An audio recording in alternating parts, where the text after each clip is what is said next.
Ngayong araw mag-graft tayo ng avocado. Isa itong pamaraan para mapabilis natin ang pagbunga nitong uri na prutas. Dahil kung seedlings lang itanim natin sa ating bundok ay maabot ng 8 hasta 10 taon bago siya magbigay ng mga prutas.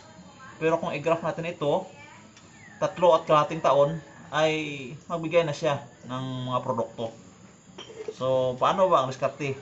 Mag-prepare tayo ng stock o seedlings. At itong ating sayon na namumunga na. So ang diskarte natin, mag cleft grafting lang tayo. Kailangan ganito lang kataas. Ito tayo putol. So ang diskarte ganyan lang, slice lang natin bahagya. Ayan. At saka putulin. At saka dito, ano natin, slice na natin ito. Yan. Yan.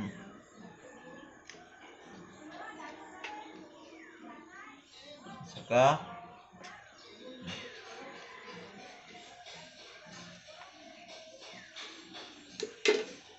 ito na.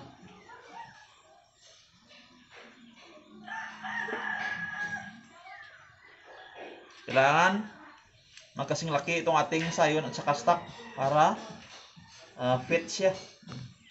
Saka tali natin. Kailangan mabilis para medyo tupok-tupok yung camera. Ganito ang pagtali. Ayan.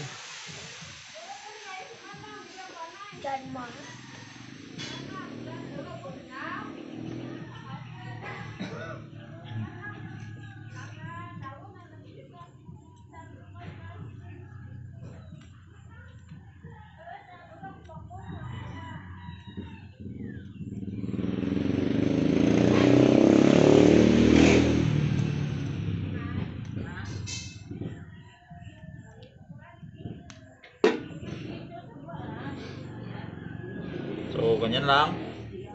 At saka lagyan natin ito ng plastic.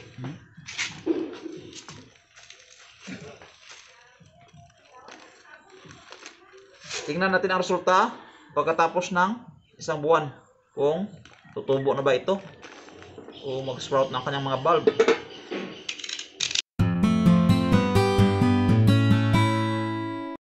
So mga kaibigan, nakalipas ng isang buwan. So ito, i-check na natin yung ating ginawa kung success ba.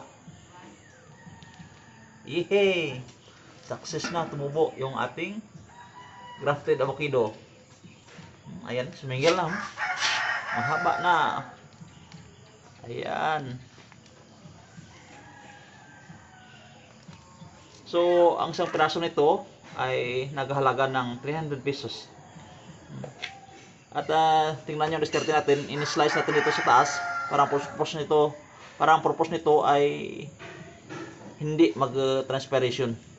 At itong masingil niya, pinutol rin natin para ang nutrient ay pupokus dito sa kanyang bagong singil na bulb at tubo. Tingnan nyo, siguro isang buwan pa, pwede na ito ibenta.